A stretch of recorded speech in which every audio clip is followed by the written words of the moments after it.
umuthi ari wa gatano Ramadhan ni ambĩrĩirie bũrũri mũgima kũrĩa arũmĩrĩri a ndini ya Gĩithĩramu macemanagia kũhoya na gũthia watheru.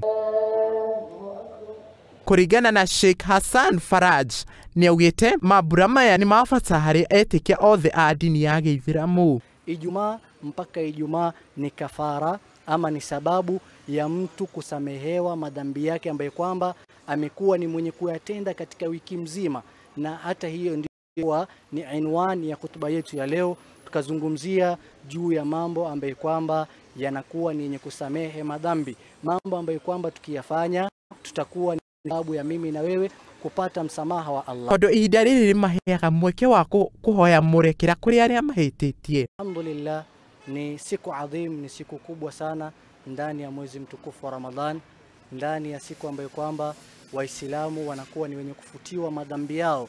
Ndani ya mwezi mtukufu wa Ramadhan Waislamu wanatarajiwa kusamehewa madhambi ya yale mambo ambayo kwamba walikuwa ni wenye kuyafanya nje ya mwezi mtukufu wa Ramadhan. Hasa inapofika siku ya Ijumaa ni siku kubwa sana, ni siku ambayo kwamba kufika kwake tu peke yake hata kando na mwezi mtukufu wa Ramadhan inakuwa ni sababu ya mtu kusamehewa madhambi kama ilivyokuja katika hadithi ya Mtume Muhammad. Sasa nĩkĩte ihoya kuri a Kenya othe kuiga thayo ihinda-inĩ rĩrĩ thĩ ng'ima irakũngũĩra mweri mũtheru wa Ramadhan. Ujumbe ambao kwamba tungependa kuwapa Wakenya wote kwa ujumla katika nchi ya Kenya ni kuwa huu mwezi mtukufu wa Ramadhan ni mwezi wa amani.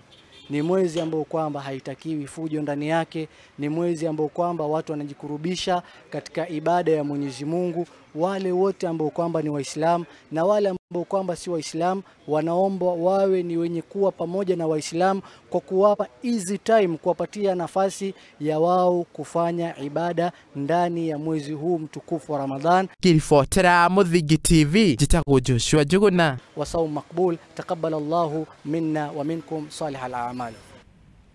Na kũrĩ etĩkia dini ya Gĩithĩramu